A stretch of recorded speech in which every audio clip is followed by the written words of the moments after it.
जय हिंद, नमस्ते। मेरा नाम है विदुर और मैं स्वागत करता हूं आपका अपने चैनल में। आज हमारे साथ है Sankrant Sanu sir and to be honest मैं आज के इंटरव्यू के लिए बहुत एक्साइटेड हूं। आज हम बात करने वाले हैं इंडिक सिविलाइजेशन पर, इतिहास पर, एजुकेशन पॉलिसीज पर और भारतीय भाषाओं पर। तो आज का जो टॉक है ये बहुत इंटरेस्टिंग होने वाला है और मैं सबसे दरख्वास्त करूंगा कि आज के इंटरव्यू को अंत तक देखना। इस इंटरव्यू को स्टार्ट करने से पहले जिस किसी ने भी मेरे चैनल को अभी तक सब्सक्राइब नहीं किया है, नीचे एक लाल बटन आ रहा होगा, उस लाल बटन को दबा के मेरे चैनल को सब्सक्राइब कर लो और बेल आइकन को जरूर दबाना, ताकि जब भी मैं कोई नई वीडियो डालूं आपको साथ के साथ नोटिफिकेशन आ जाए। तो संक्रांत सर, नमस्ते and welcome to the show. नमस्ते नमस्ते विदुर। तो मैं अपने व्यूअर्स को संक्रांत सर का ब्रीफ में इंट्रोडक्शन दे देता हूँ। संक्रांत सर ने ग्रेजुएशन करी है आईआईटी कानपुर से और फिर यूनिवर्सिटी ऑफ टेक्सास से ऑस्टिन। सर एक एंटरप्रेन्योर हैं, राइटर हैं और रिसर्चर हैं based in India and US. तो सर मेरा पहला प्रश्न आपसे ये है कि सर आपकी खुद की एक बुक पब्लिशिंग कंपनी है गरुड़ प्रकाशन के नाम से, और जहाँ तक मुझे लगता है in my view it is a very unique company. तो if I am not wrong, जो गरुड़ प्रकाशन है ये ऐसी बुक्स की पब्लिकेशन करता है जो कि इंडिक सिविलाइजेशन और हिस्ट्री को बढ़ावा देती हैं। तो सर मेरा पहला प्रश्न ये है कि जो ये बाहर की बड़ी बुक पब्लिशिंग कंपनीज होती हैं, स्पेशली जो फॉरेन की हैं, क्या ये किसी एक पर्टिकुलर आइडियोलॉजी को बढ़ावा देती हैं जो कि मतलब एंटी इंडिया या जो इंडिक सिविलाइजेशन की हिस्ट्री है इसको एक बुरी लाइट में दिखाए? हमको ये देखना पड़ेगा, एक एक थोड़ी सी व्यापक दृष्टि से देखना पड़ेगा। और मैं आपको एक थोड़ी सी यात्रा पे लेके जाता हूँ। यहाँ अमेरिका में, यहाँ से बहुत दूर नहीं, मेक्सिको है। मेक्सिको में युकातान पेनिनसुला है। वहाँ पे मायन सभ्यता होती थी। तो जो ये मायन सभ्यता थी उसको जब इन्होंने, जो ईसाई लोग हैं, यूरोपीय ईसाई लोग हैं, वहाँ पे अमेरिका में आए, तो उन्होंने मायन सभ्यता को नष्ट किया। और उस नष्ट करने की प्रक्रिया में एक उन्होंने काम किया कि जो उनकी सारी पांडुलिपियां थी, जो कि हजारों थी, जिसमें उनका पूरे इतिहास था, उनके पूरे इतिहास का वर्णन था, उनको उन्होंने जलाया। और जब वो जला रहे थे, ये कुछ जो इनके ईसाई पादरी थे वो जला रहे थे, तो वो कह रहे थे कि इन लोगों को बड़ी परेशानी हो रही है कि हम जला रहे हैं, ये तो वैसे भी किसी काम की चीज नहीं है, तो हमारे को जलाने में इनकी परेशानी इनको क्यों हो रही है। और उन्होंने जलाया। उसके बाद उन्होंने उनका इतिहास लिखा। पहले उन्होंने उनका इतिहास जलाया, उसके बाद उन्होंने उनका इतिहास लिखा। और ये आप बार बार देखेंगे, ये दक्षिण अमेरिका में भी हुआ, ये इजिप्ट में भी हुआ। इजिप्ट में लाइब्रेरी ऑफ अलेक्जेंड्रिया होती थी, जो कि बहुत बड़ी लाइब्रेरी थी, बहुत नामी थी, जिसमें पांडुलिपियां थी। तो वो सारी की सारी लाइब्रेरी पहले जलाई गई, उसके बाद इतिहास लिखा गया उनका, इन्होंने। तो भारत में भी हम जानते हैं, नालंदा तक्षशिला, ये बहुत बड़ी पुस्तकालय थे, यूनिवर्सिटीज थी, इनको जलाया गया। हमारा पूरा का पूरा जो अंग्रेज आए तो वो पूरी की पूरी हमारी सारी इतिहास नहीं जला पाए, लेकिन उन्होंने उसको इस तरह से तोड़ मरोड़ दिया कि वो हमारे से दूर हो जाए।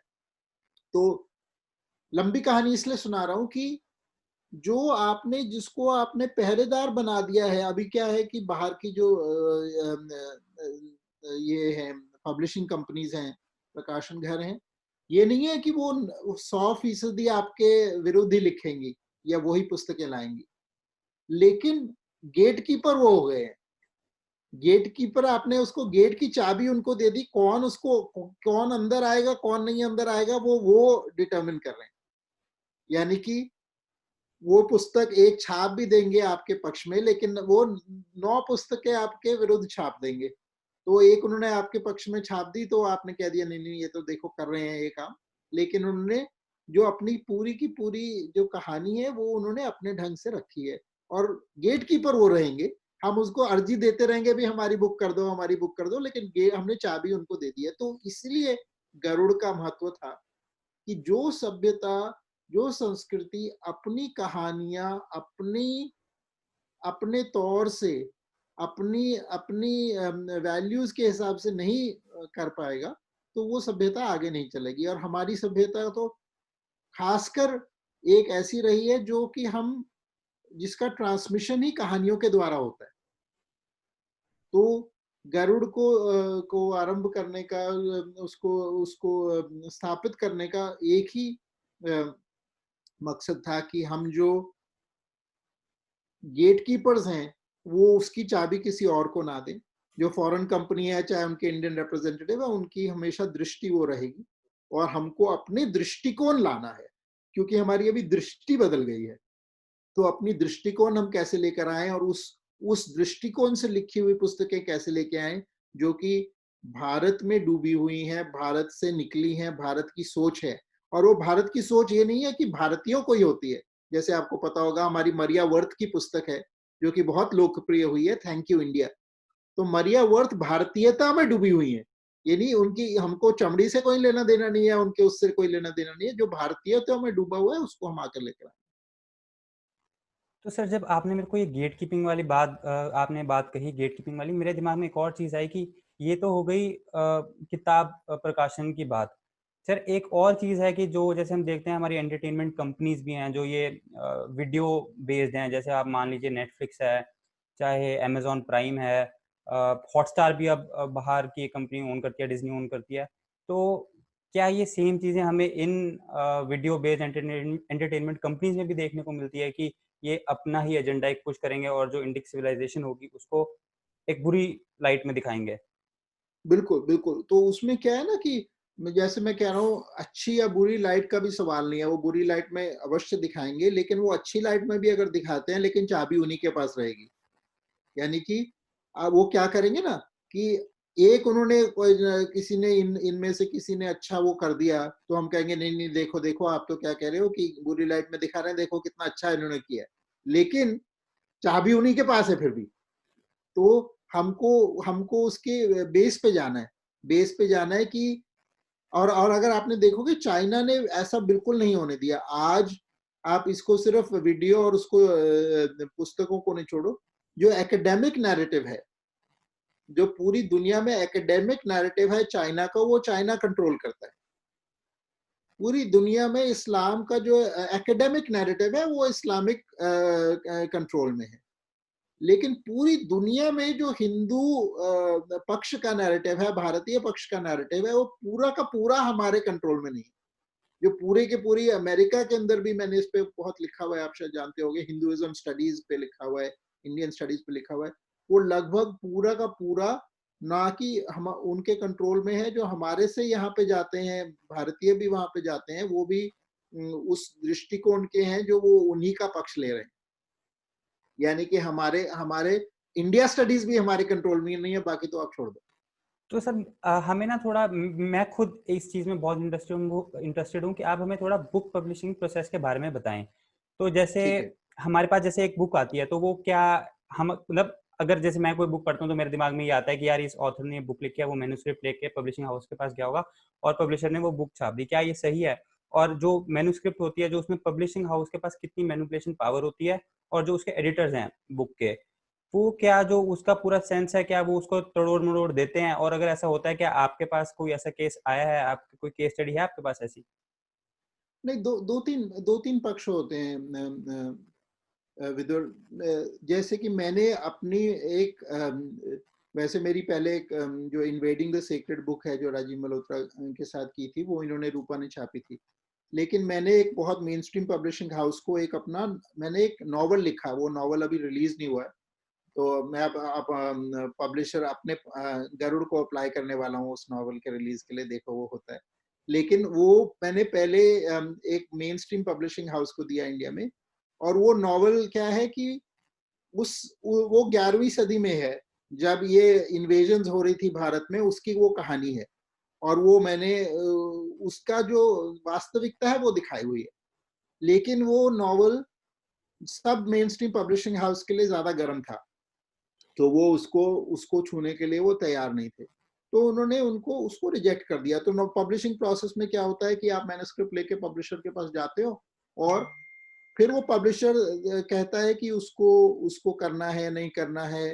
और उसके बाद जो उसके बाद भी कुछ लोग सजेशंस देते हैं, और वो हम भी देते हैं। यानी कि मेरे पास जो 2 प्रकार के हमने बहुत नामी मैन्युस्क्रिप्ट्स को रिजेक्ट किया है, बहुत नामी लोगों को, उनके नाम नहीं लूँगा मैं।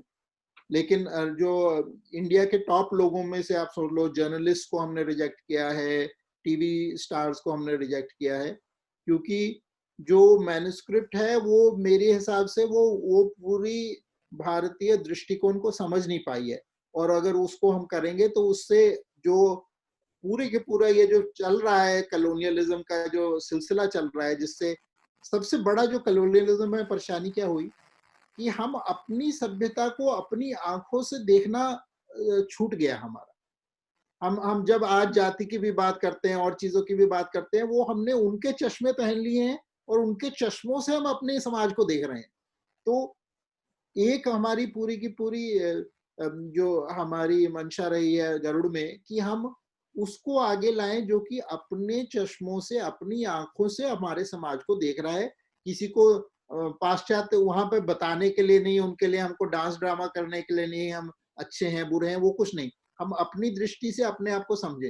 तो ऐसे उसमें जैसे आप बदलाव की बात कर रहे थे, तो पहले तो हम कुछ कुछ को रिजेक्ट कर देते हैं कि ये हमारी हमारी जो दृष्टि है वो दृष्टि उन्होंने बाहर की दृष्टि ली हुई है। दूसरी बात क्या आती है, कुछ होते हैं उभरे हुए बिल्कुल नए ऑथर होते हैं। एक ऑथर है जो केवल ट्विटर से मैं जानता था, उनकी तब कोई फॉलोइंग भी नहीं थी, तो वो अम, उनसे परिचय हुआ, उन्होंने एक पुस्तक का प्रस्ताव लाए और उसमें काफी काम की आवश्यकता थी, लेकिन उन्होंने उस पुस्तक को, उसकी अंग्रेजी को सुधारने में, उसकी उसकी जो नैरेटिव है उसको सुधारने में, उसमें कुछ समय लगा, यानी कि उसको ताकि उसका फ्लो बने।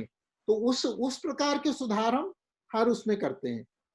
डिपेंड करता है, कुछ पुस्तक होती है कि बिल्कुल तैयार होती है, उसमें आवश्यकता नहीं होती, लेकिन जो ये पुस्तक का लिखना भी एक कला है, तो उस कला में जब कमी होती है तो उसमें हम उनको अवश्य सुधार करेंगे, सुझाव देंगे, इस तरह से करेंगे ताकि उनकी पुस्तक अधिक से अधिक लोगों तक पहुंच पाए, समझ आए और उसका एक महत्व बने। ये हमारी इच्छा है। अब वही राइटर हैं जो उनके अब कई आपने शायद पुस्तक का नाम भी नहीं सुना, आई मीन बहुत सारी पुस्तकें हैं, लेकिन अभी मैं आभास की बारे में सोच रहा था, उनकी पुस्तक है मोदी अगेन।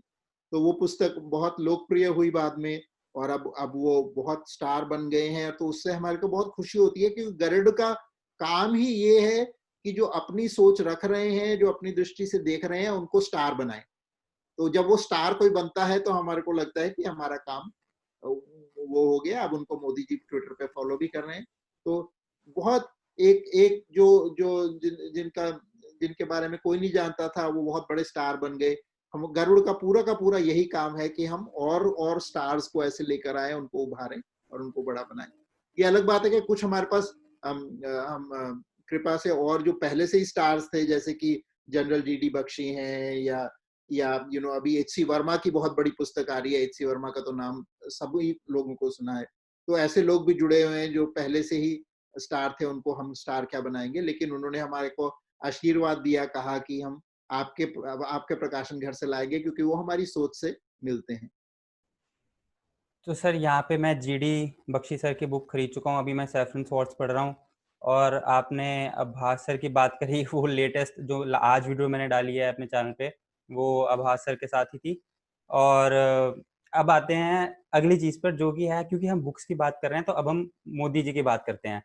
तो सर हम देखते हैं कि जो मोदी सरकार है वो अपनी माइनॉरिटीज कमीशन के थ्रू एक धर्म विशेष को स्कॉलरशिप्स दे रही है। और अभी ये भी सुनने में आ रहा है कि जो यूपीएससी की एग्ज़ाम की तैयारी होती है, उसकी जो ट्यूशन्स है, उसकी फ़ीस भी अब मोदी सरकार पे करेगी। तो आपके हिसाब से लॉन्ग रन में इसका क्या असर होने वाला है हमारी सभ्यता पर, और स्पेसिफिकली हिंदूज़ पर? मेरे ना इसके बारे में काफी स्पष्ट राय है। मैं जो भारत कहने को अपने आप को सेकुलर देश कहता है, एक पूरी हमारी बातचीत हो सकती है कि जो सेकुलर है ये क्या चीज है और ये हमारे ऊपर उपयोगी भी है। भारत का हमने यूरोप से एक पकड़ के सेकुलर टर्म उठा के हमने उस पे डाल दी। लेकिन सेक्युलर को हम धर्मनिरपेक्ष करके उसका अनुवाद कर देते हैं। लेकिन धर्मनिरपेक्ष अगर हैं हम, तो ये कैसे है कि जो जो सरकार है वो आपका पहले धर्म पूछती है तो ये देखने के लिए कि आपको स्कॉलरशिप मिलनी चाहिए या नहीं चाहिए। तो जैसे ही आपने सरकार ने आपका धर्म पूछ लिया इसके लिए, तो वैसे के वैसे ही आप धर्मनिरपेक्ष नहीं रहे। तो ये पूरा का पूरा ये जो माइनॉरिटी, मेजॉरिटी, अल्पसंख्यक, ये जो सब ढर्रा बना हुआ है, ये पार्टीशन वाली थिंकिंग है। ये पार्टीशन के टाइम, क्योंकि ये ब्रिटिश ने शुरू किया था, बल्कि ब्रिटिश ने ये कॉमनल कॉन्स्टिट्यूएंसीज बनाई थी, तो वो उन्होंने कॉमनल अवार्ड करके उन्होंने शुरू किया था, जिसमें उन्होंने कहा था कि मुसलमान की अलग कॉन्स्टिट्यूएंसी होगी, हिंदू की अलग कॉन्स्टिट्यूएंसी होगी, मुसलमान मुसलमान को वोट करेगा, हिंदू हिंदू को वोट करेगा, उस तरह से उन्होंने बनाया था।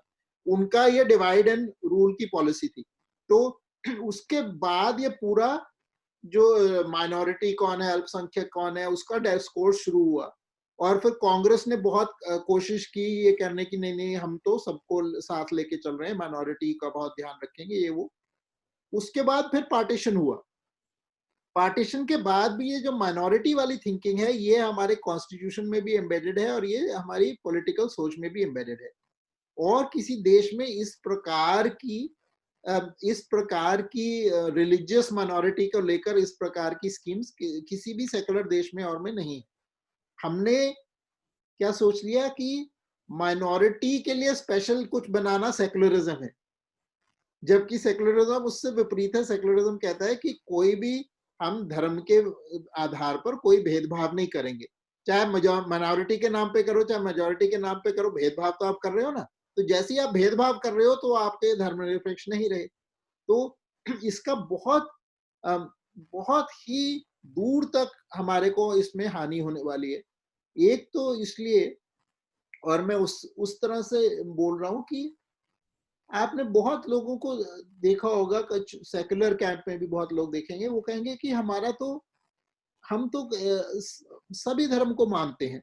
ऐसी मान्यता, वो कहेंगे कि हम गुरुद्वारे में भी चले जाते हैं, हम क्रिसमस पे चर्च में भी चले जाते हैं, हम मंदिर में भी चले जाते हैं। और मेरा भी जो जीवन, जब मैं भारत में बड़ा हुआ तो हमारा भी ऐसी था कि हमारे क्रिश्चियन फ्रेंड्स थे तो हम 25 दिसंबर को चर्च में चले जाते थे, हमको इसमें कोई परेशानी नहीं होती थी। तो हमारी मान्यता भारत में ऐसी रही है कि कोई भी अपना पंथ पे है, उसमें हमें कोई आपत्ति नहीं है और हम सब में सहभागी भी हो सकते हैं। लेकिन जब आपको सरकार कह रही है कि आपको अपना रिलीजन को डिक्लेयर करना पड़ेगा, हाँ, अगर आप मुसलमान हो तो आपको स्कॉलरशिप मिलेगी, अगर आप हिंदू हो तो आपको स्कॉलरशिप नहीं मिलेगी। अगर आप मुसलमान हो तो अगर आप कोई जुलाहा है, कोई कोई साड़ी बना रहा है, अगर आप मुसलमान हो और बना रहे हो तो सरकार आपके लिए हुनर हाट चलाएगी। और अगर आप मुसलमान नहीं हो, हिंदू जुलाहा है, तो उसके लिए वो सरकार कुछ नहीं करेगी। तो जब आप इस तरह की सोच लाते हो तो उसमें देश का बंटवारा होता है। एक तो बंटवारा होता है और दूसरा क्या होता है, आप सीधा कन्वर्शन को इंसेंटिवाइज कर रहे हो। यानी कि सरकार सबसे बड़ा कन्वर्शन मैकेनिज्म बन गया है। क्योंकि अगर आप कहोगे कि आप अगर मुसलमान बन जाओ, ईसाई बन जाओ, तो आपको लाखों रुपए मिल जाएंगे वजीफे में, और अगर आप हिंदू हो तो आपको नहीं मिलेंगे, तो कहेगा आदमी कहेगा यार मेरे को क्या पड़ा है, मैं अपने आप को मुसलमान बोल देता हूँ। तो आप धर्म परिवर्तन के लिए सरकार, अगर आप धर्म के आधार पर एक धर्म विशेष के लिए आप पैसा दे रहे हो, दूसरे के लिए नहीं दे रहे, तो सीधा सीधा आप धर्म के आधार पर आप धर्म परिवर्तन करवा रहे हो उसको, या धर्म परिवर्तन का कम से कम आप इंसेंटिव दे रहे हो कि कोई कोई करे। ये अलग बात है कि हमारा धर्म इतना दृढ़ रहा है कि इतने इंसेंटिव्स के बाद भी लोग नहीं करे। और दूसरी बात यह है कि जो माइनॉरिटी वाला ये सिलसिला है ना, इसमें हमको पहली बात समझना चाहिए कि जो दो ये रिलीजन्स हैं, क्रिश्चियनिटी, इस्लाम, ये दुनिया के सबसे पावरफुल, दुनिया भर में सबसे पावरफुल रिलीजन्स है, और सबसे बहुसंख्यक है और सबसे पावरफुल है। सबसे ज्यादा इनके पास रिसोर्सेज हैं। क्रिश्चियनिटी के लगभग $50 बिलियन एनुअली वो कन्वर्जन पे खर्च करते हैं। $50 बिलियन, इतना इतना वो है। इतना सारा पैसा आ रहा है भारत में कन्वर्जन के लिए, और ऊपर से भारत सरकार भी पैसा दे रही है कन्वर्जन के लिए। हाँ? और तीसरी बात, वो हिंदुओं के जो मंदिर है उनका पैसा भी सरकार ले लेती है। यानी कि आपने, जैसे कहते हैं ना, आप कुश्ती में उतरे हुए हो, लेकिन आपने एक साइड के हाथ भी पीछे बांध दिए, उसके आंखों पे भी पट्टी बांध दी, और उसको पूरा आपने कोई भी आपने डिफेंस उसके लिए नहीं रहना दिया, और दूसरी साइड को आपने वेपन्स भी दे दिए, ग्लव्स भी दे दिए, और वो कह रहे हैं कि चलो ये तो कुश्ती होगी। तो ये कैसे कुश्ती होगी? तो ये पूरा का पूरी सोच ही गलत है। आप अगर अगर आप सेकुलरिज्म को भी ले ले, यूरोपियन स्टाइल सेकुलरिज्म को भी ले लिए, कोई भी यूरोपियन देश नहीं है, कोई भी अमेरिका भी ऐसा देश नहीं है जो कि कहेगा कि अगर कोई मुसलमान है तो मैं उसको स्कॉलरशिप दूंगा सरकार के हिसाब से, और अगर अगर वो क्रिश्चियन है तो मैं उसको स्कॉलरशिप नहीं दूंगा। वो इलीगल होगा। तो सर मेरा आपसे ना क्वेश्चन यही था कि जैसे अमेरिका एक सेकुलर देश है, वहाँ पे ऐसा कुछ नहीं होता कि तुम अगर मुसलमान हो तो तुम्हें ये मिलेगा, हिंदू हो तो कुछ नहीं मिलेगा, क्रिश्चियन हो क्योंकि वो क्रिश्चियन मेजोरिटी है तो क्रिश्चियन हो तो ये सब नहीं मिलेगा। तो वहाँ पे, और जो मुसलमान लोग भी रहते हैं जो माइनॉरिटी में है, वहाँ पे वो लोग कोई दंगा फसाद नहीं करते हैं। वहाँ पे कोई राणा अयूब वगैरह जैसे लोग नहीं है जो कहेंगे कि भाई माइनॉरिटी तो दब गई, मर गए, ये हो गया वो हो गया। पर ये जो केस है ना, मेरे को ऐसा लगता है कि स्पेसिफिकली एक अलग यूनिक केस है इंडिया के साथ, कि यहाँ पे ऐसे लोग बैठे हैं, वो धरने पे बैठ जाते हैं, शाहीन बाग कर देते हैं और मांगे करते हैं कि भाई हम सेकुलर कंट्री हैं तो तुम्हें हमें ये देना पड़ेगा। और जहाँ तक सर आपने बात करी कि मैं भी ये मानता हूँ कि देखो कोई भी हिंदू नहीं चाहेगा कि ऐसे अपीजमेंट हो किसी भी अन्य धर्म की, सबको इक्वल रहना चाहिए। पर हम इसको रोकें कैसे? क्योंकि जब कोई भी सरकार इसको रोकना चाहेगी, कुछ ऐसा करती है, हाथ भी लगाती है इस टॉपिक पे, तो ऑलमोस्ट दंगे हो जाते हैं, दंगे हो ही जाते हैं वैसे तो इसको रोका कैसे जाए? नहीं, वैसे इसके ऊपर कभी दंगे नहीं हुए, ये बल्कि नई स्कीमें हैं। ये जो 2000, पहली बात ये माइनॉरिटी मिनिस्ट्री ही नहीं है, ये यूपीए के टाइम आई, और ये जो इतनी बड़ी बड़ी स्कीम्स हैं ये मोदी सरकार ने शुरू की हैं, ये पुरानी स्कीम्स नहीं है। ये नई मंजिल और ये हुनर हाट स्कीम्स ये मोदी सरकार ने शुरू की। सो और मैंने इसके बाद, वो क्या है कि जो उनके जो मजहब के विषय पर वो दंगे करते हैं, लेकिन इन स्कीम्स के लिए ना किसी ने फ्रॉड दंगा किया है और ना अगेंस्ट दंगा किया है, बल्कि इसकी बात ही नहीं करते। बल्कि अभी राना वो ट्वीट कर रही थी, ये अरफा खानून ये ट्वीट कर रही थी कुछ कि अरे ये रिलीजियस डिस्क्रिमिनेटरी स्टेट, ऐसा वैसा कुछ कर रही थी। मैंने कहा मैडम ये सबसे बड़ा डिस्क्रिमिनेशन हो रहा है, इसके बारे में तो ट्वीट करो कि जो हिंदू है उसको स्कॉलरशिप नहीं मिलेगा और मुसलमान है उसको स्कॉलरशिप मिलेगा, उसकी तो जिक्र भी नहीं करते हैं। हा?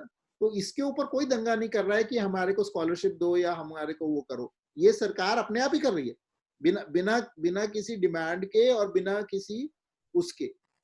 तो और जो अमेरिका का जो सिचुएशन है, अमेरिका में आपको आपको आश्चर्य होगा, अमेरिका में जो सेंसस है उसमें भी आप रिलीजन नहीं पूछ सकते हो। अमेरिका में कहीं पर भी रिलीजन नहीं पूछ सकते हो, किसी फॉर्म में सेंसस में भी नहीं पूछ सकते हो। तो जो रिलीजियस आंकड़े भी हैं अमेरिका के, वो अलग से सर्वे में करते हैं, सरकार पूछ ही नहीं सकती कि आपका रिलीजन क्या है, तो उसमें डिस्क्रिमिनेट करने की तो दूर की बात है। तो ऐसी कोई स्कीम यहाँ पे संभव ही नहीं है कि जो कहेगी कि आपके आपके रिलीजन के आधार पर आपके ऊपर भेदभाव हो।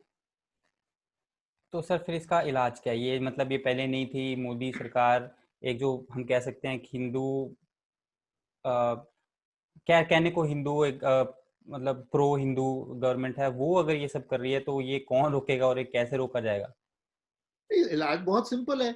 आप कल, कॉन्स्टिट्यूशन में पहले ही प्रोविजन है जो कहता है कि all citizens will be equal, there will be no discrimination on the basis of religion, of caste, of creed and all of that। वो कॉन्स्टिट्यूशन में ऑलरेडी आर्टिकल है। आपको उस आर्टिकल को रख के आगे और ये माइनॉरिटी कमीशन को बंद करो, कोई आवश्यकता नहीं है। हमारी सबसे बड़ी प्रॉब्लम क्या है कि हमने, हिंदुओं ने भी मान लिया है, भारत के सब लोगों ने मान लिया है कि ये माइनॉरिटी कमीशन होना, माइनॉरिटीज के स्पेशल राइट होना, ये नॉर्मल चीज है। अगर आप ट्विटर पे भी जब मैं बताता हूँ ना, तो लोग कहते हैं नहीं नहीं नहीं होना चाहिए, हाँ माइनॉरिटीज का तो ध्यान होना चाहिए वो, लेकिन ये हमारी पहली बार मानसिकता में आ गई है कि ये सब दुनिया में ऐसा होता है, लेकिन दुनिया में कहीं ऐसा नहीं होता है। ये सिर्फ भारत के लिए खास अभिशाप आया है कि हम इसके इसके अनुसार हम माइनॉरिटीज को स्पेशल राइट्स, और नॉट ओनली दैट, स्कूलिंग के अंदर इतनी बड़ी प्रॉब्लम है कि आप अगर हिंदू हो, अपना स्कूल चलाओ तो आपके लिए पूरे नियम कानून आएंगे। और अगर आप इतने सारे आरटीई के बाद स्कूल हैं जिन्होंने अपने आप को माइनॉरिटी स्कूल डिक्लेयर किया है, और इसमें क्या है, सेपरेटिज्म का ये बहुत बड़ा कॉज है। जो जो सिख भी आज एजिटेशन हुई कि हम हिंदू नहीं है, जैन भी कह रहे हैं हिंदू नहीं है, वो क्यों कह रहे हैं? अभी कर्नाटक में भी कह रहे हैं कि हिंदू नहीं है, वो क्यों कह रहे हैं? क्योंकि भारत में माइनॉरिटी एक स्टेटस बन गया है। यानी कि अगर आप साबित कर पाओ कि आप हिंदू नहीं हो तो आपको इतने सारे राइट्स मिलेंगे जो अगर आप हिंदू हो तो आपको नहीं मिलेंगे। ये आपने सेपरेटिज्म आपने उसके अंदर डाल दिया, कॉन्स्टिट्यूशन में भी डाल दिया। और आपने तो article 25 to 30 of the constitution में ये सेपरेटिज्म आ रहा है, अलग अलग कैटेगरीज आ रही हैं। इसको बदलने की आवश्यकता है, और ये कहने की आवश्यकता है कि कोई भी नागरिक है जो भारत का, उसको समान माना जाएगा। कोई माइनॉरिटी ऐसा कुछ कुछ आवश्यकता नहीं है, कोई देश करता नहीं है। तो इसको पूरा का पूरा ढांचा है, इसको गिराने की आवश्यकता है। हर कोई, सरकार के लिए हर कोई समान होना चाहिए। अगर आपने किसी की मदद करनी है तो आप उसको उनकी आर्थिक स्थिति के हिसाब से आप मदद कर सकते हो। किसी को कोई गरीब बच्चा है, आईआईटी में आ गया है और उसको पैसे देने की क्षमता नहीं है, तो आप उसकी मदद कीजिए। वो गरीब है क्योंकि वो ब्राह्मण गरीब है, उसकी नहीं मदद करेंगे। अगर मुसलमान गरीब है, उसकी मदद करेंगे। पूरे की पूरी ये जो सोच है, ये गलत सोच है। इसको हमको बदलना पड़ेगा। तो सर इस चीज़ से मुझे एक और चीज़ याद आई। मेरा भी एक फ्रेंड है, वो यहाँ से अब माइग्रेट हुआ है कनाडा में।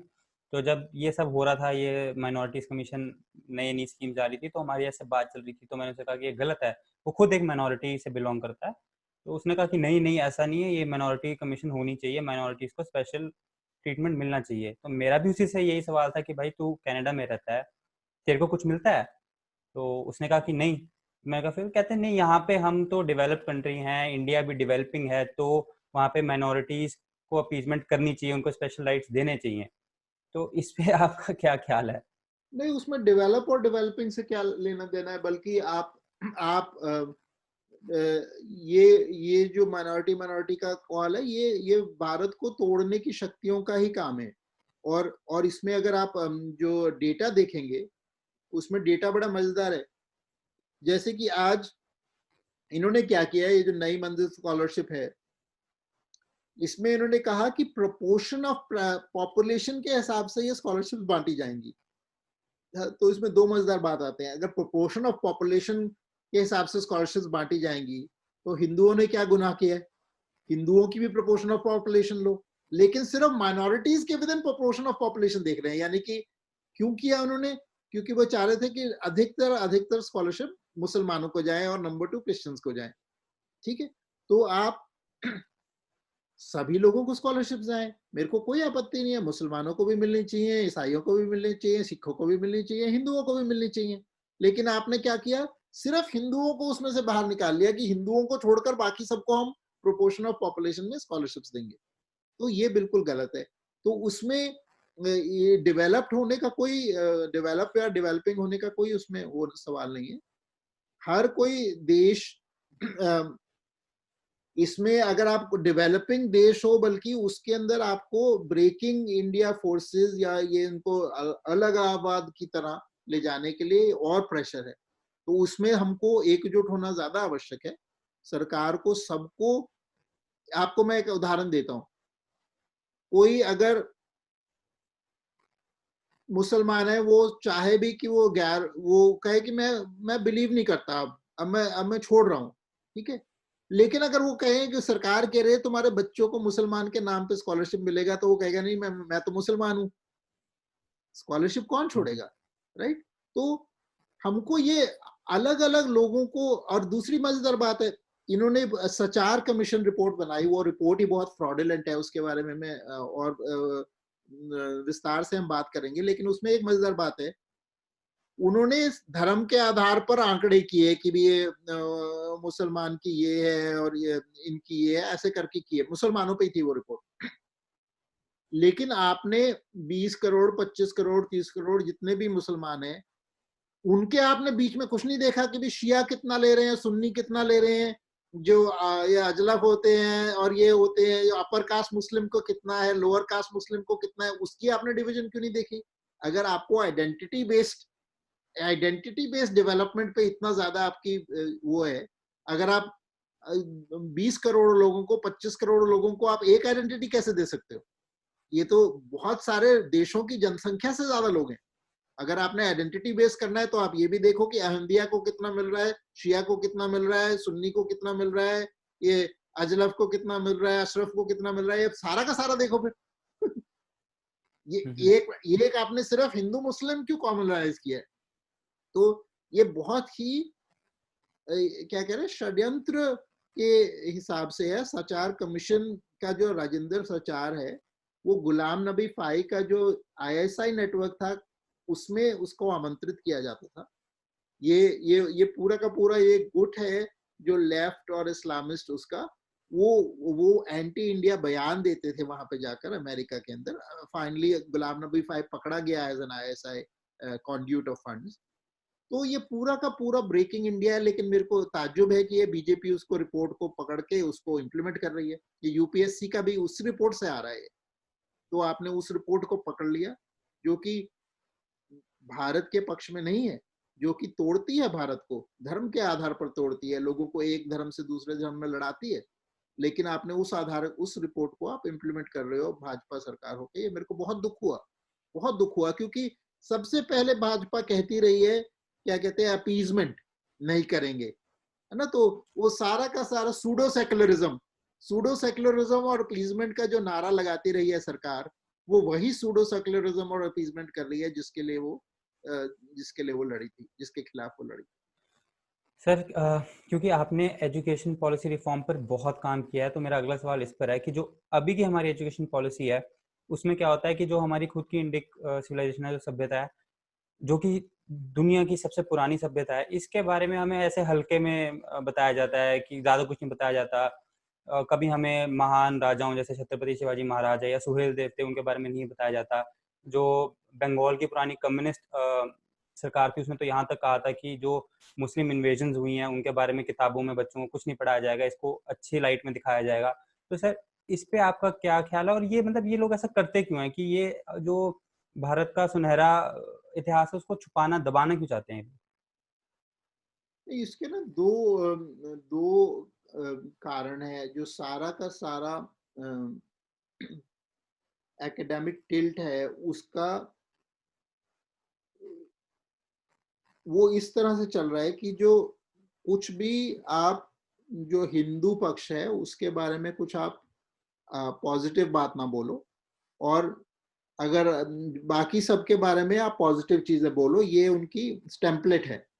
और वो इसलिए है क्योंकि ये बहुत ही इसके अब हम ये स्थिति कैसे पहुंची उसके बारे में तो काफी सोच करने की आवश्यकता है। लेकिन ये कहना पड़ेगा कि जब से हम कहने को आजाद हुए, सारे के सारे जो एजुकेशन मिनिस्टर हैं लगभग, वो सारे के सारे इस्लामी या लेफ्ट पक्षधर रहे हैं। हाँ, और मुझे लगता है सबसे पहला इसमें बदलाव मुरली मनोहर जोशी जी ने किया की कोशिश की थी वाजपेयी सरकार में। लेकिन उसके बाद मोदी सरकार ने इसकी ओर ध्यान नहीं दिया है। कोई, जैसे आपको मैं उदाहरण देता हूँ, मैं चीन में जब था, तो चीन में वो टेक्स्ट बुक्स में, म्यूजियम्स तक में अपना पक्ष हर जगह रखते हैं। यानी कि वहां पे आई थिंक मैं जिंक प्लेटिंग का एग्जिबिट देख रहा था म्यूजियम में, तो जिंक प्लेटिंग के एग्जिबिट में उन्होंने बोला था कि या वेस्ट में ये मानते हैं कि इन्होंने जिंक प्लेटिंग इतने साल में डिस्कवर की, लेकिन इससे कई सैकड़ों साल पहले हमारे पास जिंक प्लेटिंग थी। तो यानी कि हर तरह से वो चीनी लोगों को बताते हैं कि हमारी पुरानी सभ्यता है, या बहुत सारी आविष्कार हमारे लिए हम पहले कर चुके हैं। और ये सत्य बात भी है। भारत और चीन दोनों यूरोप से लगभग पूरी की पूरी इतिहास में हम यूरोप से कहीं आगे रहे हैं। तो उसको हमने भारत में अगर उसको उसके बारे में सिखाते हैं, मैं बल्कि पुस्तक एक लेके आ रहा हूँ जो आपको, जिसके बारे में बहुत बातचीत होगी, बल्कि वो जो ऑथर है उनसे आप जरूर बातचीत करिए, Hindu mathematics and how it change the world. या आईआईटी कानपुर के पीएचडी हैं भास्कर कामले, जो कि अभी जर्मनी में है। तो उन्होंने बहुत ही अद्भुत पुस्तक लिखी है कि लगभग सारा जो आज का गणित पढ़ते हैं, ट्रिग्नोमेट्री से लेकर, अलजेब्रा से लेकर, डेसिमल सिस्टम से लेकर, ये सारा का सारा भारत से यूरोप पहुंचा है। तो ये सारा का सारा हम ना सिखाने की जगह, अगर हम जब इसको सिखाते हैं जबकि पूरे तथ्यों पर आधारित है, लेकिन इसको हम सिखाते हैं तो हमारे पास सैफ्रनाइजेशन का चार्ज लग जाता है कि आप सैफ्रनाइज कर रहे हो, जबकि ये वास्तविकता है। और उसको पूरा का पूरा भारत को मिटाना, भारत ने क्या कितने एडवांसेस हुए, क्या हुआ, उसको मिटाना, उसको कहते हैं कि ये सही हिस्ट्री है, इसको ऐसे पढ़ाना चाहिए। तो इसमें बदलाव की तो बिल्कुल आवश्यकता है। और मुझे बहुत दुख है कि अभी तक कुछ मोदी सरकार ने इसके बारे में किया नहीं। एनईपी में उन्होंने बातचीत की है कि गर्वान्वित महसूस करें जो बच्चे हैं जो पढ़ रहे हैं भारत के प्राचीन इतिहास के, लेकिन उसमें अभी तक मुझे जहां तक पता है एनसीईआरटी वगैरह का कोई काम नहीं है उसमें, टेक्स्ट बुक्स का। तो सर वैसे मेरा अगला सवाल यही था जो आपने जिस पे आपने स्टार्ट कर दिया, पहल कर दिया, कि अभी जो एनईपी आई है, न्यू एजुकेशन पॉलिसी है, इसमें सर हमने ये देखा कि जो स्ट्रक्चरल रिफॉर्म है कि भाई 10th 12th कैसे करी जाएगी, कॉलेज के फर्स्ट 2-3 इयर्स कैसे होंगे, इसके बारे में बात है। पर जैसे जो इंडिक इतिहास को लेकर बहुत लोग वेट कर रहे थे कि इसके बारे में कुछ किया जाएगा, बच्चों को सही बताया जाएगा, तो उस पर कोई बात नहीं की गई है। तो इस पे आपका क्या ख्याल है? और हम जैसे हम हिंदू लोग यही प्रो हिंदू बीजेपी से ये एक्सपेक्ट करते हैं कि ये लोग कुछ करेंगे, क्योंकि कांग्रेस से तो या और भी किसी पार्टी से किसी को कोई उम्मीद नहीं है। तो आपके हिसाब से ये बिल्कुल, क्या बिल्कुल। चेंजेस हो? मैं जब भाजपा को जब मैं क्रिटिसाइज़ कर रहा हूँ, इसीलिए क्रिटिसाइज़ कर रहा हूँ कि उनसे उम्मीद है। अम, तो अगर अगर उम्मीद नहीं होती तब तो कहने की ज़रूरत नहीं। तो मैं उनका पक्ष लेके ही कर रहा हूँ कि आपको बदलना चाहिए। और क्या है कि जो ये हिस्ट्री है जो आप पढ़ाई जा रही है, उसी से ही ये जो एजिटेशंस क्रिएट हो रही हैं, बच्चों को जब आपने गलत सिखाया है, आपको अपने स्वार्थ के लिए ही बदल देना चाहिए और कुछ नहीं तो। क्योंकि वही बच्चे सड़कों पे उतर रहे हैं जो ये हिस्ट्री पढ़े हुए हैं, जो आप नई जनरेशन को देखोगे, वही वही आपका जेएनयू का छात्र बन रहा है और वही ये सब गलत मंशाएं लेकर चल रहा है। तो भाजपा को अपने स्वार्थ के लिए ही बदल देना चाहिए और कुछ तो छोड़ दो। और दूसरा जो एनईपी में समस्या है, मैं सोचता हूँ कि जो हमारी शिक्षा की समस्या है वो बहुत गहरी है। अभी आप इसको भी छोड़ दीजिए, इंडिक हिस्ट्री और इस सब को छोड़ दीजिए।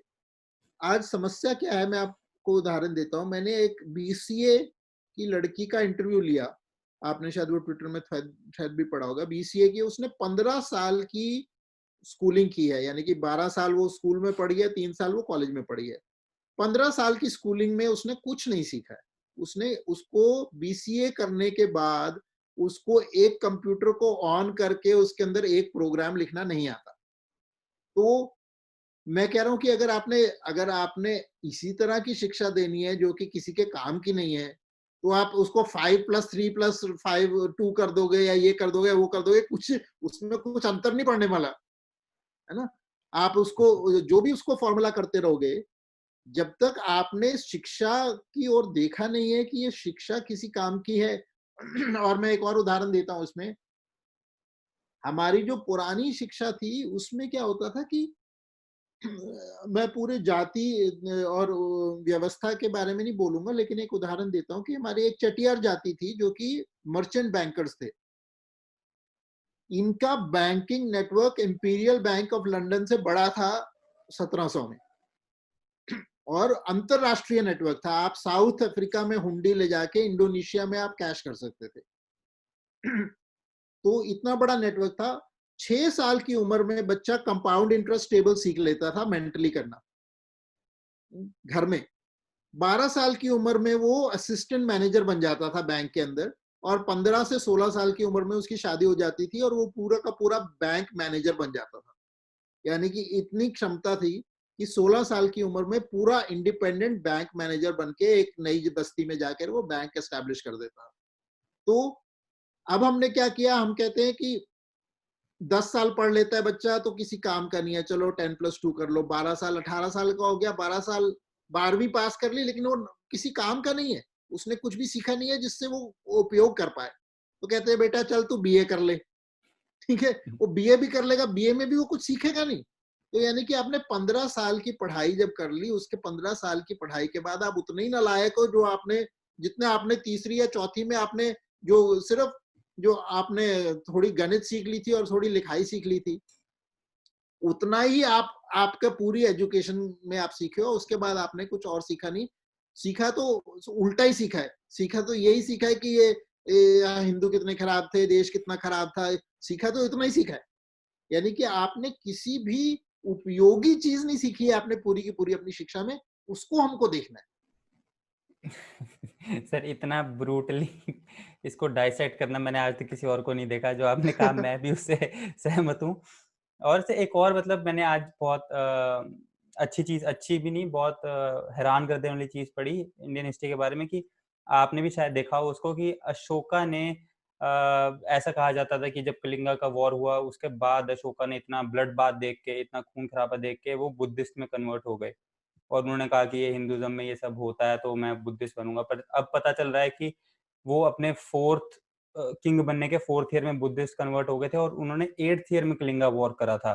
तो वो ऑलरेडी बुद्धिस्ट ही थे जब कलिंगा वॉर हुआ। तो मेरे को ऐसा लगता है कि मैंने इतने साल स्कूल पढ़ा, इतने साल पढ़ा, अब मेरे साथ धोखा हुआ है कि मुझे किसी ने सही नहीं बताया। नहीं, हर हर तरह से धोखा हो रहा है हमको। हमको जो ये हमारी हिस्ट्री बुक्स हैं, ये झूठ, रोज हमको झूठ पढ़ा रही हैं। और वो झूठ भी एक एक एक एजेंडा से पढ़ा रही हैं। और उनका एजेंडा ये है कि दिखाना कि जो जो हिंदू हैं ये बैकवर्ड हैं, ये सारा कुछ बैकवर्ड रहा है, और ये बाकी जो धर्म है ये बड़े अच्छे हैं। ये पूरा का पूरा एजेंडा से आपको ये पढ़ाया जा रहा है, और आपको हर बुक के अंदर ये पढ़ाया जा रहा है। और आपने ही बस पूरे जो ये, बल्कि ना जो कैटेगरी भी है ये हिंदू बुद्धिस्ट, में तो इससे भी डीप जाऊंगा, ये इतनी सरल कैटेगरीज नहीं है। हमने इसको रिलीजियस कैटेगरी मान के ये सोच लिया कि ये जैसे कि कोई इस्लाम या क्रिश्चियनिटी है, ऐसे ये रिलीजियस कैटेगरीज है। लेकिन ये इतना सरल नहीं है, क्योंकि आपको एग्जांपल देता हूँ। अगर आप आज जापान में जाओगे और उनसे पूछोगे, वहां पे शिंटोइज्म है और ये बुद्धिज्म है, बहुत सारे लोग कहेंगे कि हम शिंटो भी हैं और हम बुद्धिस्ट भी हैं। यानी कि 70% लोग कहेंगे कि हम दोनों हैं। तो जब ये बौद्ध ये जो थे अपने सन्यासी, ये जब भारत से बाहर जा रहे थे तो सरस्वती और गणेश को ये लेकर गए हैं। तो हमने अगर आप थाईलैंड में जाओगे, मैं थाईलैंड में गया हूँ, थाईलैंड में जो बौद्ध मंदिर है, बाहर पे वहां पे शिव पार्वती हैं, उनके उसके एंट्रेंस पे गणेश हैं। तो आप ये इतना भी ये कैटेगरीज की ये यहाँ से हिंदू की बाउंड्री है और ये बुद्धिस्ट की बाउंड्री है, ये इतना सिंपल नहीं है। तो हमको ये जो कैटेगरीज हैं, ये कैटेगरीज भी गलत है। हमने इनको रिलीजियस कैटेगरीज मान लिया, जबकि ये रिलीजियस कैटेगरीज नहीं है। तो पहले हमको अपने अनुसार समझना पड़ेगा ये कैटेगरी क्या है। उसके बाद हम ये और उसके गहराई में जा सकते हैं कि अशोक में धर्म परिवर्तन हुआ। धर्म परिवर्तन ये उस तरह की सोच भी गलत है, क्योंकि मैं बोलता हूँ जैसे कि कोई व्यक्ति है, वो कहता है कि मैं विपश्यना करता हूँ, जिसको कहने को बुद्धिस्ट मान लेते हैं आज। हाँ, मैं विपश्यना करता हूँ, मैं राम मंदिर में भी जाता हूँ, मैं गुरुद्वारे भी चले जाता हूँ।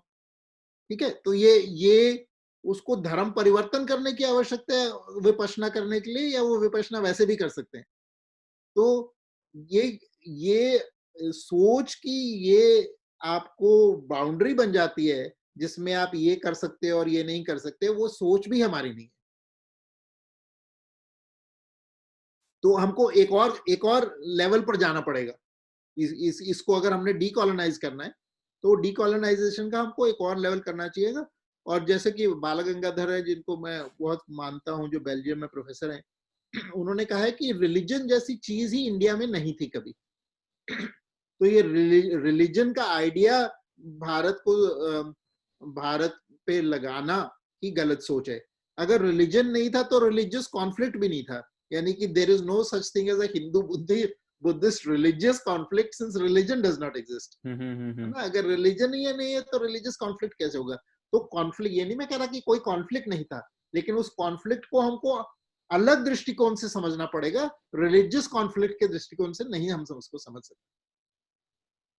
से ये चीज़ें मैंने जो आपने कहा, इस ये चीज़ों से मैं भी बहुत सहमत हूँ। जब मैं नेपाल गया और जब मैं थाईलैंड गया एक बार, तो मैंने वहीं पे सेम चीज़ देखी कि हाँ, बाहर अंदर बुद्धा हैं और बाहर, और बप्पा मौर्य तो वहाँ पे हर जगह है। मतलब जहाँ पे भी देखो वहाँ पे गणेश जी की मूर्ति आपको मिलेगी, और उनको प्रसाद भी मेरे ख्याल, पता मुझे नहीं आइडिया वो चीज़ क्या थी, पर जैसे कोल्ड ड्रिंक की बोतल होती है वो लोग वहाँ पे चढ़ाते हैं उनको। बिल्कुल। तो और मैंने मतलब और उसके बाद, जापान में भी, अब जापान में भी गणेश है, जापान में भी सरस्वती हैं। तो वही, और मैं भी इसके बारे में थोड़ा पढ़ रहा था, इस पे मैं काम कर रहा हूँ इसको। मतलब मैं एक वीडियो सीरीज बनाऊंगा जिसमें जैसे मैंने पढ़ा था कि रिसर्च भी मेरी चल रही है कि जैसे गौतम बुद्ध ने कोई बुद्धिज्म को एक अलग से रिलीजन नहीं बनाया था, ये एक सनातन धर्म का ही एक सेक्ट था, जहाँ पे उनकी जो क्रिमेशन हुई थी वो भी ब्राह्मण जो लोग थे, जो बुद्धिस्ट थे ब्राह्मण, उन्होंने ही करी थी उनके। खैर ये बहुत लंबा टॉपिक है, हम फिर जरूर कभी इसके बारे में बात करेंगे। हाँ, हाँ, हाँ। नहीं, पर इस पे पूरी बातचीत करने की आवश्यकता है, बिकॉज़ इसमें बहुत सारी, बल्कि मैं इस पे काफ़ी रिसर्च कर रहा हूँ। अब तो इसमें क्योंकि ये ना इन्होंने एक कहानी बना दी कि अरे बुद्ध जातिवाद के खिलाफ थे और ऐसा था, वैसा था। कुछ कुछ नहीं है ये, अपने आप ही मनगढ़ंत बना के वो रिफॉर्मेशन जो यूरोप में प्रोटेस्टेंट रिफॉर्मेशन हुआ, तो अगेंस्ट द कैथोलिक चर्च, वो रेफॉर्मेशन को इन्होंने यहाँ पे रेप्लिकेट कर लिया। अभी Buddhism was a reformation against Hinduism. ये हम्म, सब मनगढ़ंत है, इसमें कोई कोई तथ्य नहीं है, लेकिन ऐसी के ऐसी वो हिस्ट्री बना के वो पढ़ाई जा रही है। और सर अब मैं चाहूँगा कि आप हमारे व्यूअर्स को बताएं कि जो ये भारतीय हैं, इनका अंग्रेजी भाषा से इतना लगाव क्यों है। हम मोस्टली हम हिंदी स्पीकिंग कंट्री है, नेशन है, पर हमारे स्कूल्स में जो इंग्लिश मीडियम है उनको ऊपर माना जाता है कि भाई हिंदी हिंदी है, लोकल है तो भाई कम, अगर तुम इंग्लिश मीडियम है तो वाह वाह। और जो हमारी ऑफिशियल जो हम कोर्ट्स में या ऑफिस में लैंग्वेज है वो भी इंग्लिश है, तो ऐसा क्यों है? तो इसका सबसे सरल जवाब ये है कि ये भारत सरकार की नीति से है। अंग्रेजी भारत में भारत सरकार की नीति से लागू होती है, और ये अंग्रेजी सरकार ने शुरू की। और जो 1947 में हमको स्वतंत्रता नहीं मिली, 1947 में हम और गुलाम हो गए। और जो हमारी सरकारें थी वो, जो अंग्रेजों ने ये चाल शुरू की थी, जिसमें अंग्रेजी को ऊपर रखा जाए और कहा जाए कि हम जो जो भारतीय हैं उनको अंग्रेज बना देंगे। वो जो चाल थी, वो जो स्वतंत्रता के बाद उसको और स्वतंत्रता तो मिली नहीं, 1947 के बाद उसको और आगे बढ़ाया गया। और मैं आपको क्यों कह रहा हूँ, ये जो आज जो है, आप बिल्कुल सही कहोगे कि आप गांव में भी चले जाओ तो जो अभिभावक है वो कहेंगे मेरा बेटा अंग्रेजी सीख लेगा तो आगे जाएगा, है ना? मेरा बेटा, मेरा बिटिया अंग्रेजी माध्यम में पढ़ेगी तो वो आगे जाएगी। लेकिन वो कहाँ से आ रहा है? सरकार कहने को हिंदी दिवस मनाती है, कहने को ये कहती है कि हम भारतीय भाषाओं को आगे लेके जा रहे हैं, लेकिन वास्तविकता क्या है? सारे के सारे आईआईटी वो केवल अंग्रेजी में चलाते हैं। सारे के सारे आईआईएम्स है वो केवल अंग्रेजी में चलाते हैं। सारे के सारे आपने ये जो मेडिकल कॉलेजेस हैं वो आप केवल अंग्रेजी में चला रहे हो। ये कि आज आयुर्वेद भी आप केवल अंग्रेजी में पढ़ सकते हो। ये आपने, जबकि उसके सारे मूल ग्रंथ सब संस्कृत के हैं, लेकिन आयुर्वेदा भी अंग्रेजी माध्यम में पढ़ाया जा रहा है। तो ये नहीं है कि उस भाषा में आप पढ़ा नहीं सकते। आप जापानी भाषा में मेडिकल, उन्होंने इतने सारे नोबेल पुरस्कार जीते हैं, उस सारी की सारी पढ़ाई उनकी जापानी भाषा में होती है, पीएचडी तक सारी की सारी पढ़ाई उनकी जापानी भाषा में होती है। चीन आज अमेरिका से आगे आर्टिफिशियल इंटेलिजेंस में जा रहा है, सारी की सारी उनकी प्रोग्रामिंग की पढ़ाई, सारी कंप्यूटर साइंस की पढ़ाई उनकी चीनी भाषा में होती है। यानी कि हर कोई देश अपनी भाषा को लेकर आगे जा रहा है। भारत सरकार ने नीति से ऐसा काम किया है। उन्होंने कहा है कि अगर आपने हाई कोर्ट में प्रैक्टिस करना है तो आपको अंग्रेजी चाहिए होगी, अगर आपको सुप्रीम कोर्ट में प्रैक्टिस करना है तो आपको अंग्रेजी चाहिए होगी, अगर आपको किसी भी प्रोफेशनल डिग्री लेनी है आपको जिससे आपका अच्छा जॉब मिलता हो, आप केवल अंग्रेजी में ले सकते हो। यानी कि भारत सरकार ने नीति से ये काम किया है कि कोई भी अंग्रेजी के बिना आगे उठ ना पाए। और इसके कारण 90% जो देश का टैलेंट है उसको हमने रोक रखा है, उसके ऊपर हम हावी हो गए हैं। जबकि कोई कोई छोटी-छोटी यूरोपियन भाषा या कोरियन में कोई डॉक्टर बन सकता है, कोई कोई इसके अंदर एस्टोनियन जैसी भाषा के अंदर अपनी पढ़ाई कर सकता है, लेकिन चेक भाषा में कर सकता है, रोमानियन भाषा में कर सकता है, ये हंगेरियन में कर सकता है, लेकिन कोई आज हमारे पास 500 मिलियन 50 करोड़ से अधिक भी लोग हिंदी है, लेकिन हिंदी भाषा में आज कोई डॉक्टर ही नहीं कर सकता। तमिल भाषा में आज कोई डॉक्टर नहीं बन सकता। तो ये पूरी की पूरी सरकार की नीति से आया है और वो सरकार की नीति को बदलना होगा। और एनईपी में उसने बहुत ही छोटा कदम है, उन्होंने कहा है कि प्राथमिक शिक्षा के अंदर होनी चाहिए, सिर्फ उसको चाहिए करके छोड़ दिया है, उसमें भी कोई उन्होंने वो नहीं किया। लेकिन सबसे बड़ा जो एनईपी में कमी है, मैं सरकार को आज चैलेंज करता हूं, उनको आग्रह करता हूं, आप हर प्रदेश में उस भाषा में एक आईआईटी, एक आईआईएम और एक एम्स खोल दें। उस भाषा के लिए हर प्रदेश में एक आईआईटी, एक आईआईएम और एक एम्स खोल दें। आप सोच देखना 10 साल में अंग्रेजी की जो वर्चस्व है, अंग्रेजी का स्टेटस है, वो पूरा उड़ जाएगा। लेकिन आपको उसमें इन्वेस्टमेंट करनी पड़ेगी। हर देश अपनी भाषा में इन्वेस्ट कर रहा है, करोड़ों अरबों रुपया खर्च कर रहा है अपनी भाषा को ऊपर आगे लाने को। आपको उसमें इन्वेस्टमेंट करनी पड़ेगी, उतना ही पैसा देना पड़ेगा जितना आज आप अंग्रेजी के बढ़ावा के लिए दे रहे हो। बल्कि उतना नहीं, आपको 80% आपको ये लिखना चाहिए एनईपी में कि 80% हम भारतीय भाषाओं की शिक्षा में पैसा डालेंगे और केवल 20% अंग्रेजी की तरफ डालेंगे। और मैं अंग्रेजी को हटाने को नहीं कह रहा हूं, मैं कह रहा हूं अंग्रेजी को भी चलने दो, लेकिन जो हिंदी में सीखना चाहता है, जो बंगाली में सीखना चाहता है, जो तमिल में सीखना चाहता है, उसको उतना ही हक दो।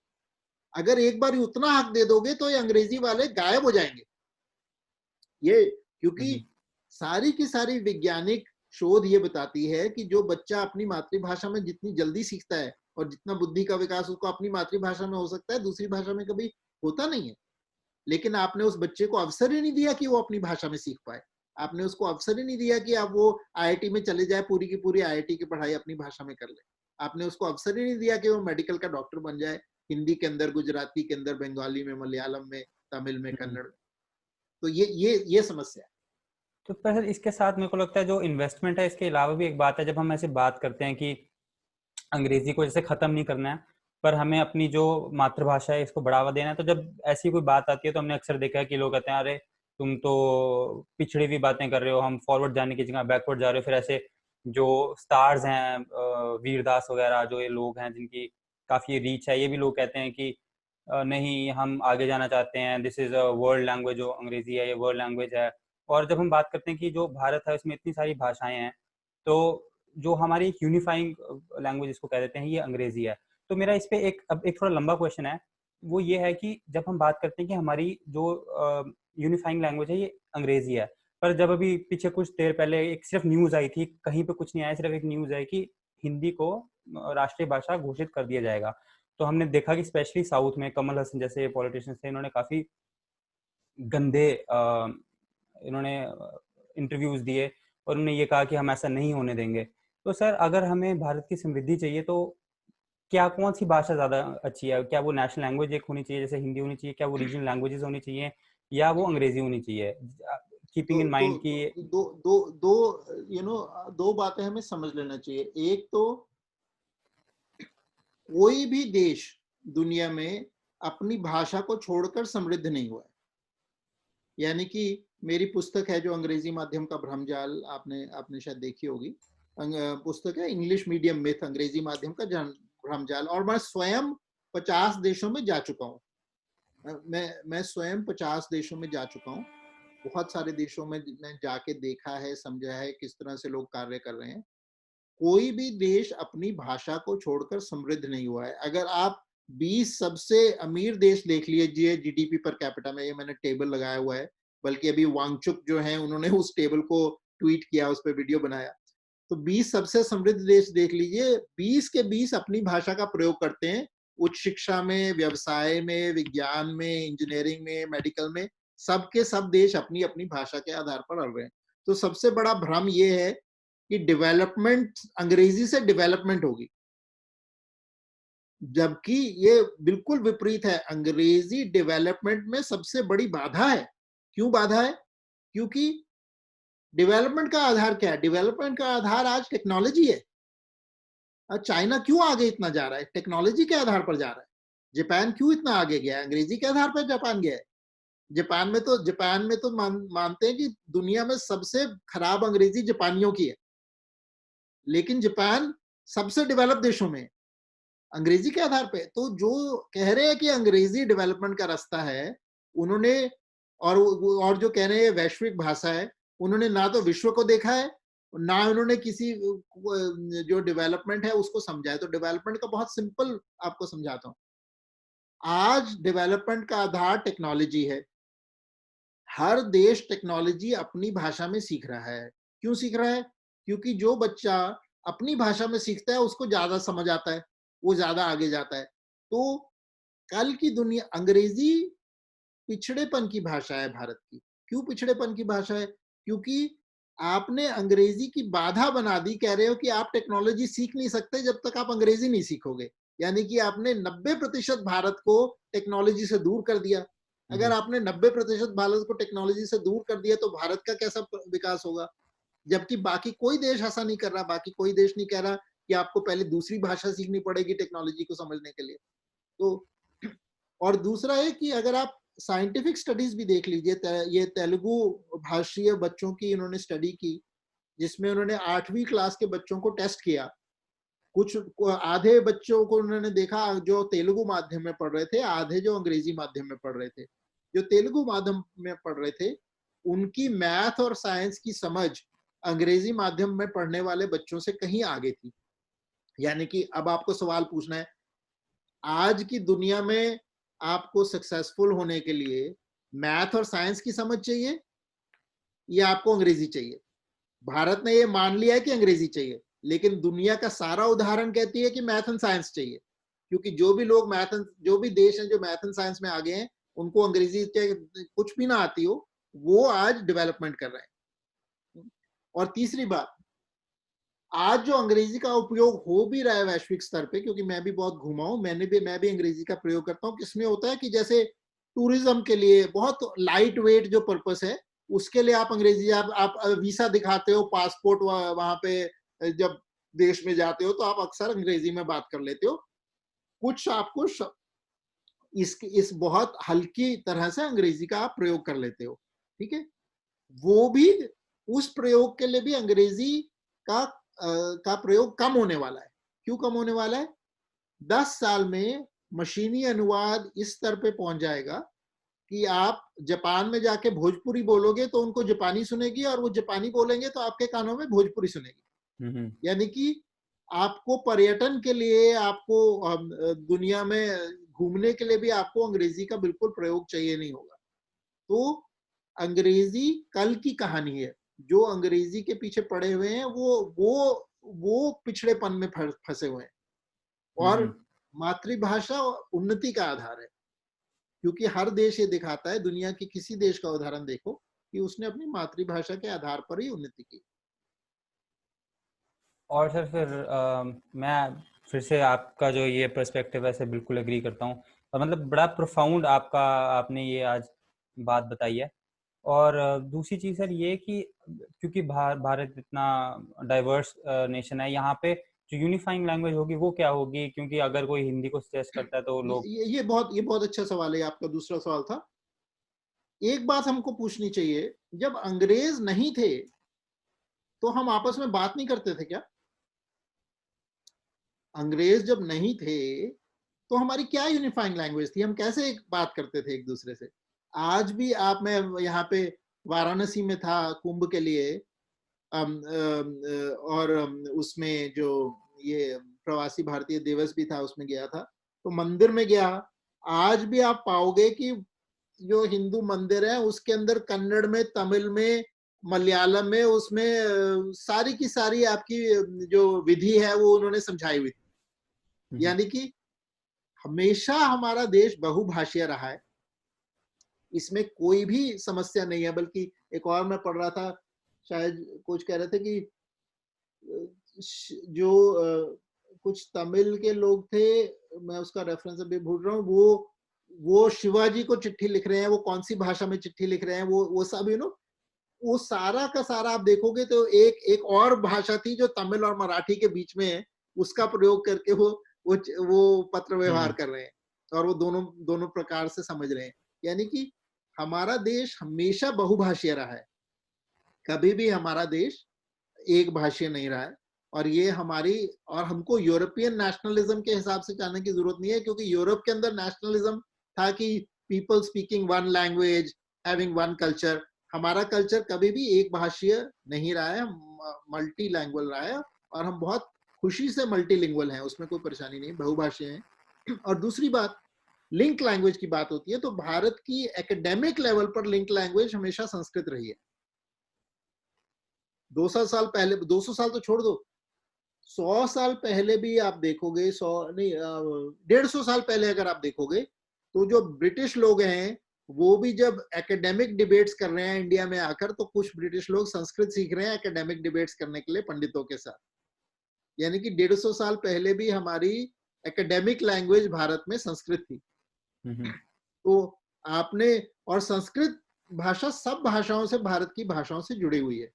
तो बल्कि ये 1947 में बहुत इसमें वो चलता रहा, वाद विवाद चलता रहा कि हिंदी को आगे लेके जाएं और संस्कृत को आगे लेके को राष्ट्रीय भाषा बनाएं। तो उन्होंने एक वोट से शायद संस्कृत हार गई, लेकिन मेरे हिसाब से वो गलती है।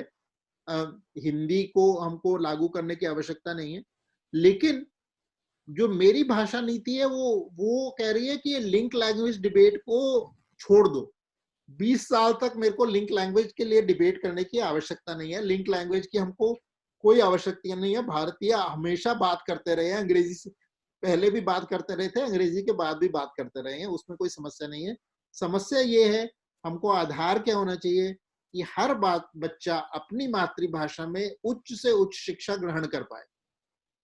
हर बच्चे को सुविधा होनी चाहिए, विकल्प होना चाहिए। मैं ये भी नहीं कह रहा अंग्रेजी हटाओ, मैं कह रहा हूँ हर बच्चे को आप विकल्प दो कि वो उच्च से उच्च शिक्षा, डॉक्टरी की, इंजीनियरिंग की, मेडिकल की, जो भी करनी है, मैनेजमेंट की, वो शिक्षा अपनी भाषा में ग्रहण कर पाए। जो भी बाधा आपने किया, आज आपको यूपी में भी एसएससी का एग्जाम देना है, तो उसमें आपका 60% अंक उसके अंग्रेजी के हैं। आपने सब इंस्पेक्टर बनना है यूपी में, आपने अपनी रिपोर्ट भी हिंदी में लिखनी है, आपका हाई कोर्ट तक यूपी में हिंदी में चलता है, आपकी सब एडमिनिस्ट्रेशन हिंदी में चलती है, लेकिन आपने 60% अंक अंग्रेजी के रखे हुए हैं, जो आपने ये सरकार ने नीति से रखे हुए हैं। अगर आपने ये किया है, इसका मतलब कि आप गांव के बच्चे को कह रहे हो बेटा अंग्रेजी के बिना तो आगे नहीं जा सकता। तो इसलिए अभिभावक कह रहे हैं बेटा तू अंग्रेजी सीख, क्योंकि अंग्रेजी के बिना आगे नहीं जा सकता। इसलिए नहीं कि अंग्रेजी वैश्विक भाषा है, ये है भ्रम। इसलिए क्योंकि भारत सरकार ने नीति से उसको थोपा हुआ है हमारे ऊपर, क्योंकि भारत सरकार की नीति कहती है कि एसएससी एग्जाम में 60% अंक अंग्रेजी के होंगे। भारत सरकार की नीति कहती है कि सब आईआईटी केवल अंग्रेजी में चलेगी। तो यहाँ पे हमको बदलाव करने की आवश्यकता है। सर, आज हम अपने टाइम को ओवरशूट कर चुके हैं, और मेरा आपसे बस आखिरी सवाल ये है कि हम सब मानते हैं कि भारत तोड़ो जो फोर्स है वो काम में है, वो यूज में चल रही है, अभी पूरा अपना काम कर रही है। तो मेरा प्रश्न ये है कि हम जो इंडिक सिविलाइजेशन है, और कहने का मतलब जो हिंदू सिविलाइजेशन है, इसको कैसे बचा सकते हैं और इसको कैसे बढ़ा सकते हैं साथ साथ? सबसे पहले हमको ये जान लेना चाहिए कि भारतीय संस्कृति की इतनी क्षमता है और आज भी इतनी शक्ति है कि दुनिया भर में लोग उससे आकर्षित हो रहे हैं। मैं 50 देश में गया हूं, लगभग उसमें से 40 से अधिक देश, बल्कि कुछ मुसलमान देशों में भी, हर जगह आपको आज योगा स्टूडियो मिलेगा। वो योग के अंदर योग भी सिखा रहे हैं, उनके जो टीचर्स हैं वो गीता भी पढ़ते हैं, वो सारी की सारी वो शिक्षा लेते हैं, वो सब की सब वो भारत की संस्कृति है। योग कोई व्यायाम नहीं है, व्यायाम होता तब तो बड़े जिम चल रहे थे। तो ये योग क्यों चला?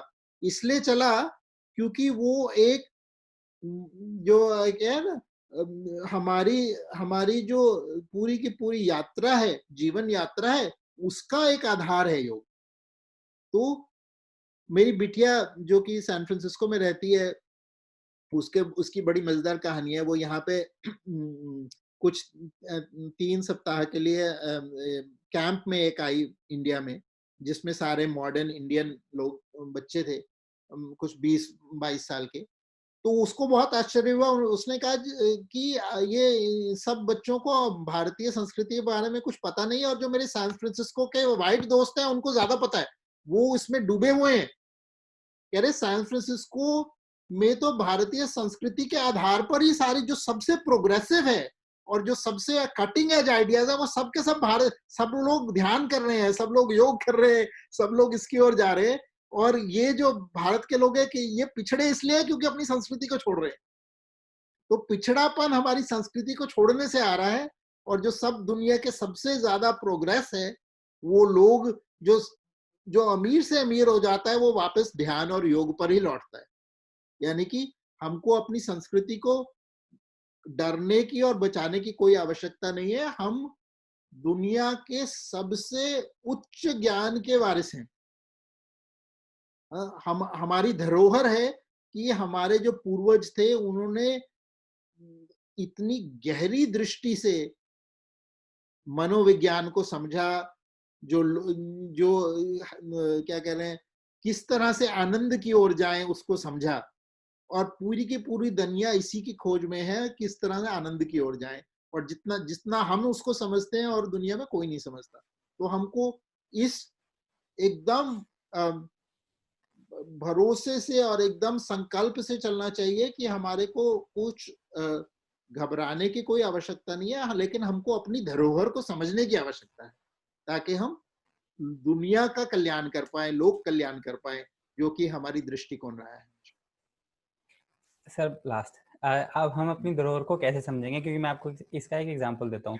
अभी कल या परसों जो वाइस प्रेसिडेंट हैं वेंकैया नायडू जी, उनके ऑफिस से, मुझे पता है वो खुद ट्वीट नहीं करते होंगे, उनके ऑफिस से किसी ने ट्वीट करा आपके इसी एग्जांपल पे कि योग का कोई धर्म नहीं है। तो आपने उसके ऊपर एक बहुत अच्छा आर्टिकल भी लिखा, जो कि मैं जरूर शेयर करूंगा, व्यूअर्स जाके डिस्क्रिप्शन बॉक्स में लिंक होगा, वो आर्टिकल जरूर पढ़ना। तो ऐसे जो बाबू लोग हैं हमारे, वो बैठे हैं अभी भी, जो ये ऐसा करते हैं कि भाई योग का धर्म से कोई लेना देना नहीं है। तो मतलब हम ये वाली जो नॉलेज है इसको वापस कैसे लेके आए, क्योंकि ये तो एक तरह से जारी है। सबसे ज्यादा मैं अपने व्यूअर्स को करूंगा कि आप अपने जीवन में क्या साधना कर रहे हो, उसकी ओर ध्यान दो। और मैं हर कोई जो जो हिंदू धर्म को आगे ले जाना चाह रहा है, पहले आप अपने जीवन में लेके जाओ। आप अपने बच्चों को पूजा सिखा रहे हो, आप अपने आप कुछ ध्यान करते हो, आप कुछ पूजा करते हो, आप क्या अपने जीवन में क्या लेके आ रहे हो, वहां से आप शुरुआत करो। और मैं बहुत इसका सरल उदाहरण देता हूँ। ये मैं आर्ट ऑफ लिविंग का कोर्स पढ़ाता हूँ, आर्ट ऑफ लिविंग का टीचर हूँ। तो वो भी एक एक ये नहीं कह रहा कि आप आर्ट ऑफ लिविंग ही रास्ता है, आप जो भी रास्ता चुनिए, लेकिन जब आप आर्ट ऑफ लिविंग की साधना करते हो तो आप जुड़ते हो, तो आप देखते हो कि इसकी यूनिवर्सल एप्लीबिलिटी क्या है, ये पूरी की पूरी दुनिया को क्यों आकर्षित कर रहा है हमारा हमारा योग और ध्यान जो है। तो सबसे पहले मैं कहूंगा उसको आगे बढ़ाने का ये है कि अपने जीवन में उसको हम उतारें, क्योंकि अगर हमारे जीवन में अगर हम उससे नाता बना रहेगा, तो हमको ये दृष्टि भी साफ होती रहेगी कि हमने उसको आगे कैसे लेकर जाना है। घबराहट तब होती है जब वो हमारे जीवन से टूट रहा है, हमारे बच्चों से टूट रहा है। बच्चों का नाता कैसा बना रहे, हमारा नाता कैसा बना रहे, उस पे हम ध्यान दें, फिर बाकी चीजें उससे आएंगी। ठीक है सर, आज के लिए मुझे लगता है हम टाइम ओवर शूट कर चुके हैं। आज के लिए बस इतना ही। मैं अपने व्यूअर्स को कहना चाहूँगा कि अगर आपको कोई क्वेश्चंस हैं या आपको सर से कुछ पूछना है, तो ज़रूर अपने क्वेश्चंस को नीचे कमेंट बॉक्स में छोड़ दें, और आने वाले टाइम में हम सर से वो क्वेश्चन ज़रूर पूछेंगे। आज के लिए बस इतना ही। मैं मिलूंगा आपसे अगले हफ्ते। Sir, there is something that I do at the end of every video, that is I flex my arms and I say Jai Shri Ram. Can you do this with me? Yeah, sure. 1, 2, 3. Jai Shri Ram. Thank जय you. Siya Ram.